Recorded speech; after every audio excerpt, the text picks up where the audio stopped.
এই কি করছো ওটা? এই কি করছো? দেখতে পাচ্ছ না কি করছি? ঠান্ডা এমনি মরে যাচ্ছি, গলা গলা ভেঙে গেছে।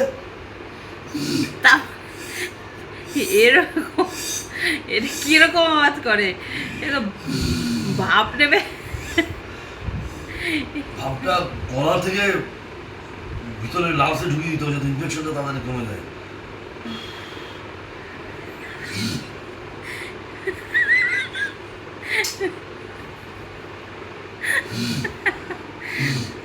তা ওরকম আওয়াজ করে নাকি?